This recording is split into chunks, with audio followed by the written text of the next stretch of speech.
Hello and welcome to this presentation on voting during COVID-19. We're really excited to have everybody here. My name is Ethan Johnson and I am the lead community builder of PrideLink, a community-based nonprofit here in the upstate South Carolina area that serves the LGBTQ plus community through health and wellness programs, social support, connection to resources, and we also build LGBTQ plus cultural competency for community partners and providers. This workshop is part of our new programming, PrideLink Online, in direct response to the coronavirus and social distancing guidelines.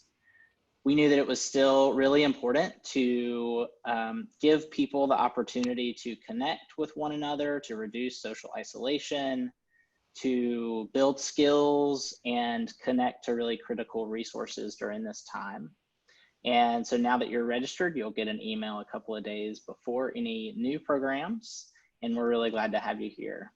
I'll turn it over to you, Deb, to take us from here. Okay, thank you, Ethan. Okay, welcome to absentee voting in Greenville County. What you need to know. I'm Deb Drucker with the League of Women Voters. The League evolved from the women's suffrage movement to educate and empower new women voters. We were founded in 1920, 6 months before the ratification of the 19th Amendment. So this is our 100th year.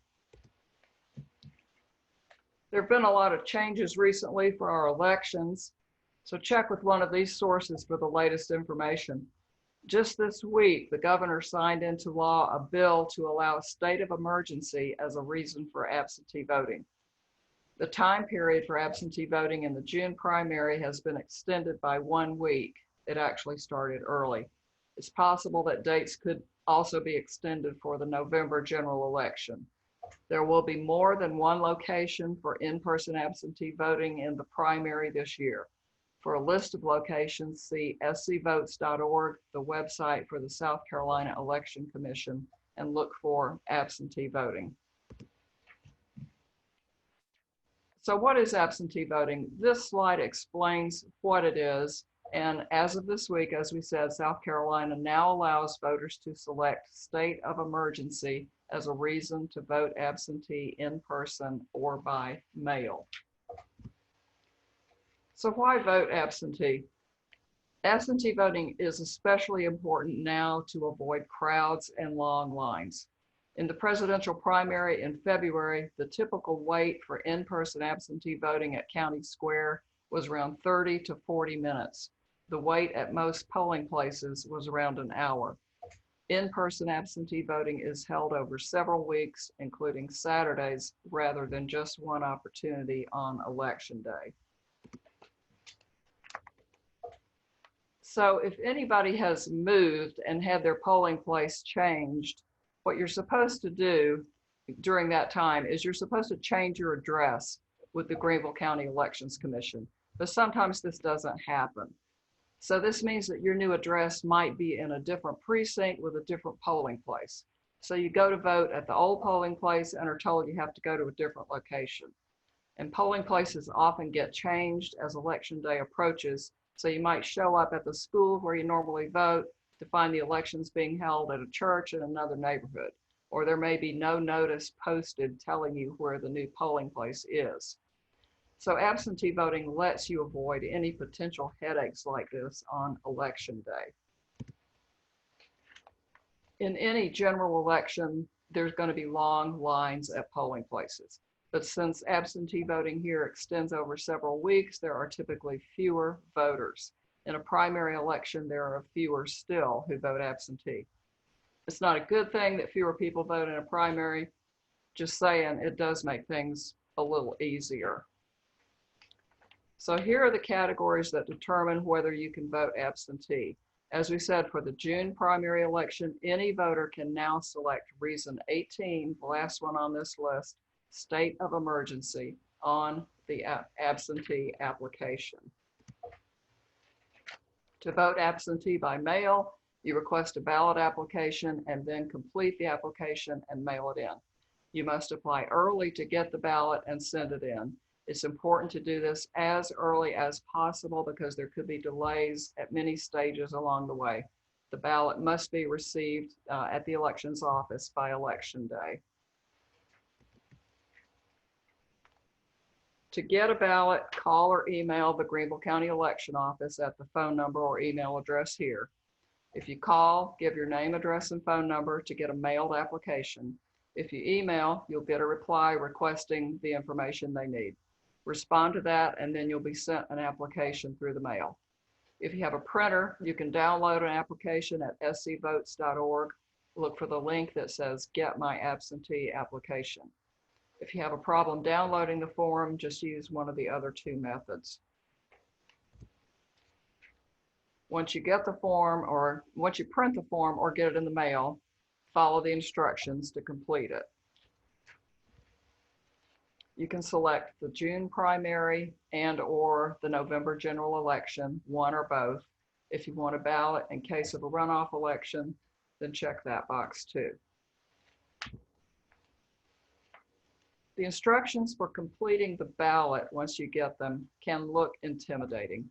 What it breaks down to is voting, signing the ballot, putting it in the envelope, signing again with the date, getting your signature witnessed, then mailing it or returning it in person. You can have a friend, relative, or neighbor witness your signature. It does not have to be notarized. Again, it's important to apply and send in the ballot as early as possible. Okay, this is a Q&A. Does any of this sound like too much trouble? Yes, it does. Does it seem like it's harder than it should be? Yes, it does. Should you just not bother to vote? No, you shouldn't. I mean, no, you should bother to vote. Voting is one of the best ways we have to make change happen. In the June primary next month, the Greenville County Council race is open to residents of Greenville County, not the city of Greenville. The U.S. Senate race in the primary is a choice among several Republican candidates. Okay, this is my favorite slide. Do these people represent you? If the answer is yes, vote to keep them in office. If the answer is no, vote for somebody else. Either way, you need to vote. If you or anyone you know is not yet registered to vote, you can register online at greenvillecounty.org/voter registration. So thank you for inviting me to speak with you today. Are there any questions anybody has? I have a question. Thank you. This is awesome. I have two questions. So I'll ask my first one. Does the state of emergency absentee reason, does that have to coincide with a state, like Governor McMaster saying we are in a current state of emergency? Like, does it coincide with that? You know, oh, you mean like the quarantine or something like that? Right. Cut down. No, it's just another word for, hey, there's a pandemic going on. Okay, cool. And then is it true, I don't know because I don't believe I've ever voted absentee, but I heard somewhere that absentee votes aren't counted unless the numbers in the race are too close to call. No, that's not true. Okay. No, they count all the votes absentee, and by the way, absentee ballots include those from people living overseas, people in the military, expatriates, all those people outside the United States. They count them all, and they all have to be done by the time the election is certified, which is like several days after the election day. I believe it's, I don't know, I want to say 5 days after election day, but they do count all absentee ballots. There is some confusion on that, but yeah, the answer is yes, they absolutely do count all of them. Awesome. I also just thought of another question. is it likely that South Carolina will come around to the idea of early voting versus absentee voting? Yeah, a lot of states, including Georgia. I used to live in Atlanta, and Georgia has early voting. This is all that South Carolina does right now, which is, it's really kind of, they don't call it early voting, but in a way it is, because you're voting before the election. But I don't know, they just, like I said earlier, is it a little more complicated than it should be? I don't know. Everything is up in the air right now, and there are a lot of people who are interested in this. Notably, some organizations like the ACLU and the NAACP, who are watching this very closely and doing everything they can to protect voters. So I'm not saying it won't happen. We just have to watch and see, and also let our voices be heard. Write your representatives, contact them, and say, I'm a constituent, I'm very concerned about this. I want to know what you're going to do about it, and I will be watching to see, that type of thing. Awesome. Okay, cool. Very cool. Thank you. Sure. Deb, I have a couple of questions too. When is the application available now? Yes, it is. Yes, it Okay. is. Should I So stop sharing and go back to, yeah, you can. yeah, okay. Yeah, you can actually go online now to the scvotes.org or the Greenville Elections Commission site. scvotes.org will do it for you. Yeah, and you can print out an application right now, or you can call them. Now, I will say, if you call, you could get put on hold for 5 or 10 minutes. So it's better if you can either email the request in or download the form. That's what I did. I just downloaded it here. And then the application, after you send the application in or download and upload, send it in, however, you are then sent a ballot, or Yeah, you do that's the right. same? Okay. Yes, it's a two-step process. Yeah, you get the application, you fill it out saying, here's who you are, here's your address, here's the last four of your social, and then you send that in, and then they send you the actual ballot with that yellow block of instructions on it, telling you how to fill it out. And Okay. Also you have to use a stamp that's not postage paid. They do pay the postage for the overseas ballots, but Gotcha. we have to, you have to make sure you put a stamp on it.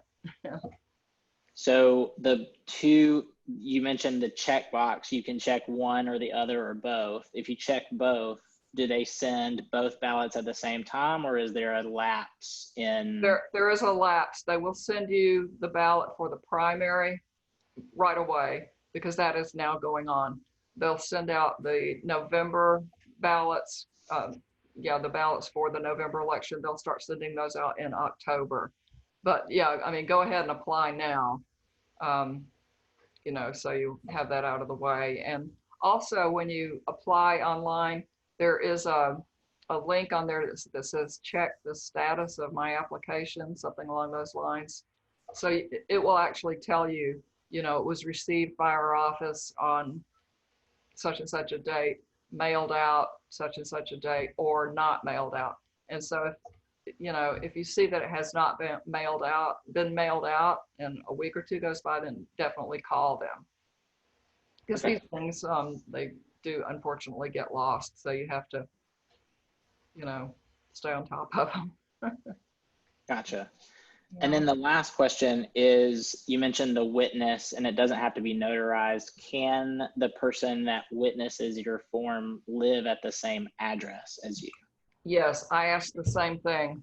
So like my husband and I are each going to witness each other's signature. I didn't want to have to go knock on a neighbor's door or anything like that, So I asked that question, and they said, yeah, you guys can witness each of your signatures. So that's a little easier. Awesome. Yeah. Cool. Alex, do you have any other questions? Okay.